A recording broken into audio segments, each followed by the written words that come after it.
जब बात खमीर वाले भोजन की आती है तो उसे आपके नियंत्रण में होना चाहिए। उदाहरण के लिए दक्षिण भारत में खमीर वाली एक चीज जिसे रोज नाश्ते में खाया जाता है वो है इडली, डोसा। अगली चीज है दही। इसे सिर्फ रात भर फर्मेंट किया जाता है। ये खाने में मीठा होना चाहिए। अगर ये खट्टा हो गया है, थोड़ा खट्टापन ठीक है। अगर ये ज्यादा खट्टा हो जाता है तो हम नहीं खाएंगे, क्योंकि अगर आप इसे एक सीमा से ज्यादा फर्मेंट करते हैं तब ये अपना खुद का बायोम बना लेता है।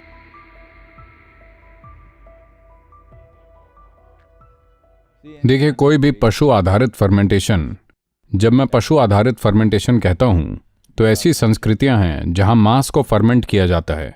सड़े हुए को एकदम स्वादिष्ट माना जाता है। दुनिया के कुछ ऐसे हिस्से हैं जहां इसे इस तरह खाया जाता है। खाने का यह सबसे खराब तरीका है, लेकिन उन संस्कृतियों में यह स्वादिष्ट भोजन बन गया क्योंकि ये ऐसी संस्कृतियां थीं जो साल के बड़े हिस्से में अत्यधिक ठंड में रहती थीं या दुनिया के बाकी हिस्सों से दूर रहती थीं। अगर उन्हें खाना खाना था तो उन्हें सड़े मांस को खाना और उसका आनंद लेना सीखना पड़ा, वरना उन दिनों में वो शायद मर चुके होते। इसी तरह मुझे पता है कि पश्चिमी दुनिया में इस विषय में जाना खतरनाक है। पनीर भी इसी तरह की चीज से आता है। जब सर्दियां आती थीं तो लोगों के पास अपनी कैलोरी को कायम रखने के लिए खाने के लिए कुछ नहीं होता था। एकमात्र तरीका पनीर था। अगर आप मुझसे पूछें तो खाने के लिए ये सारी सबसे भयानक चीजें हैं। जब हम बोध की बात करते हैं तो इसे देखने का तरीका यह है कि जो भी भोजन आपके अनुभव में आपके शरीर को भारी और बोझिल बनाता है, आपको लगता है कि उसे पचाने में शरीर को मेहनत लग रही है, वो आपके बोध के लिए अच्छा नहीं है, क्योंकि शरीर इस तरह से बना है। अगर किसी एक गतिविधि में बहुत अधिक ऊर्जा और मेहनत लगती है तो दूसरी गतिविधियां नीचे आ जाएंगी। इतनी सरल सी बात है।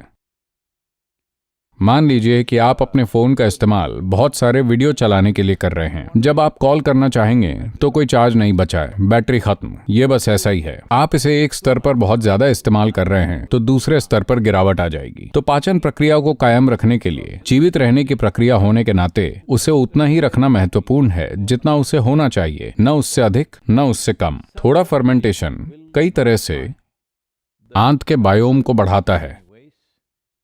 तो जब बात खमीर वाले भोजन की आती है तो उसे आपके नियंत्रण में होना चाहिए। उदाहरण के लिए दक्षिण भारत में खमीर वाली एक चीज जिसे रोज नाश्ते में खाया जाता है वो है इडली, डोसा। अगर आप बैंगलोर से ऊपर उत्तर में जाते हैं तो हम इसे नहीं खाएंगे। कम से कम मैं तो नहीं खाऊंगा, क्योंकि एक बात तो ये कि वहां इडली गोल्फ बॉल की तरह दिखती है।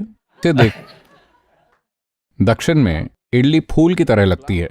जैसे ही आप उत्तर की ओर जाते हैं ये गोल्फ बॉल बन जाती है। आप उसके साथ खेल सकते हैं और वो ये भी नहीं जानते कि इसे कितना फर्मेंट करना है। हमेशा इसे बहुत ज्यादा फर्मेंट किया जाता है। तो दक्षिण में वैसे वहां भी ये मुश्किल होता जा रहा है, वरना घर की हर महिला जानती थी। वो हमेशा इस छोटी उंगली से वो इसे इस तरह छूकर, नहीं, इसका इस्तेमाल नहीं किया जा सकता, वो आसानी से जान जाती है। या अगर आप बहुत संवेदनशील नहीं हैं तो आप इसे सूंघते हैं। अगर ये एक सीमा से ज्यादा हो गया है तो आपको पता चल जाएगा कि ये उससे ज्यादा फर्मेंट हो गया है जहां आपको इसे नहीं खाना चाहिए। तो इस तरह की खमीर वाली चीजें हम अपने फूल देने वाले पौधों को देते हैं, क्योंकि जब उन्हें ऐसा फर्मेंटेड घोल मिलता है तो वो बेहतर फूल देते हैं। तो जब हम देखते हैं कि ये ज्यादा फर्मेंट हो चुका है तब हम उसे नहीं खाते। अगली चीज है दही, या जिसे आप योगर्ट कहते हैं। इसे सिर्फ रात भर फर्मेंट किया जाता है। ये खाने में मीठा होना चाहिए। अगर ये खट्टा हो गया है, थोड़ा खट्टापन ठीक है। अगर ये ज्यादा खट्टा हो जाता है तो हम नहीं खाएंगे, क्योंकि अगर आप इसे एक सीमा से ज्यादा फर्मेंट करते हैं तब ये अपना खुद का बायोम बना लेता है। आपके बायोम को सहारा नहीं देता। थोड़ा खमीर ऊर्जा बढ़ाता है मौजूदा चीजों में, जो इससे आपके पेट या आपकी पाचन नली में भी फर्मेंटेशन होता है। लेकिन ये एक फर्मेंटेशन एक तरह का कल्चर है, ठीक है? क्या ये सही शब्द है, सर? ये जीवाणुओं की वृद्धि है। ये खास संवर्धन है। तो आप इसे खास तरीके से संवर्धित करना चाहते हैं जो आपके लिए फायदेमंद हो, ना कि बस किसी भी तरह से संवर्धित करना। अगर आपको पेट में बियर फैक्ट्री जैसा महसूस होता है तब क्या मतलब?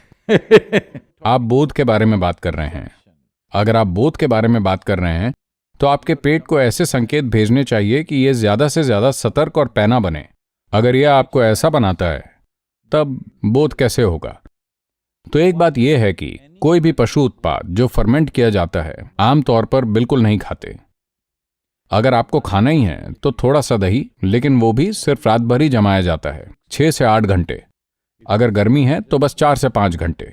हम इस तरह बहुत सावधानी से जमाते हैं।